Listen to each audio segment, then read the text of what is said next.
Gopi Sudhakar டிராவிட்ங்கிற YouTubers பரிதாபங்கள்ங்கிற ஒரு YouTube சேனல்ல பலதரப்பட்ட நாட்டு நடப்புகளை தங்களுக்கே உண்டான ஸ்டைல்ல நையாண்டி பாணியில நகைச்சுவையா பதிவிட்டு வராங்க. இவங்களோட கண்டென்ட்டுக்காகவே ஒரு தனி ரசிகர் பட்டாளம் உண்டுன்னே சொல்லலாம். அதே மாதிரி வீடியோக்கள்ல இவங்களோட நடிப்பும் பேசப்படுற வார்த்தைகளும் கவுண்டர்களும் அடிக்கடி சமூக வலைதளங்கள்ல ட்ரெண்ட் ஆகிட்டே இருக்கும். இந்த நிலையில தான் நேத்து அவங்களோட யூடியூப் சேனல்ல வெளியான வீடியோ ஒண்ணு தமிழ்நாடு முழுக்க ரொம்ப பரபரப்பா பேசப்பட்டு வருது. சொல்ல போனா சமூகத்துல மிகப்பெரிய விவாத பொருளாவே மாறி இருக்கு. சொசைட்டி பாவங்கள் அப்படிங்கிற தலைப்புல வெளியான அந்த வீடியோவில் சமீபத்துல தமிழகத்துல தங்களை ஆண்ட பரம்பரைன்னு சொல்லிக்கிட்டு பல அட்டூழியம் செஞ்சுட்டு வர இழி மனிதர்களோட போலி முகத்திரைய கிழிச்செறிஞ்சிருக்காங்க. குறிப்பா சமீபத்துல தூத்துக்குடியில நடந்த கவின் ஆணவ படுகொலையோட பேராபத்தை ரொம்ப நேர்த்தியா மக்களுக்கு புரியும்படி சொல்லியிருக்காங்க. ஹரிநாடார் யுவராஜ் போன்ற சமூக அழுக்குகளை சும்மா வெளுத்து விட்டுருக்காங்க இந்த பரிதாப குழு. இதனால இந்த காணொளி மக்கள் மத்தியில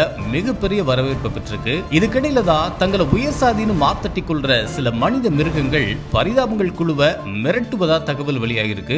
அதுக்கு பதிலடியா பொதுமக்கள் பல பேரும் கோபி சுதாகருக்கு சமூக வலைதளங்கள்ல தங்களோட ஆதரவு தெரிவிச்சிட்டு வராங்க.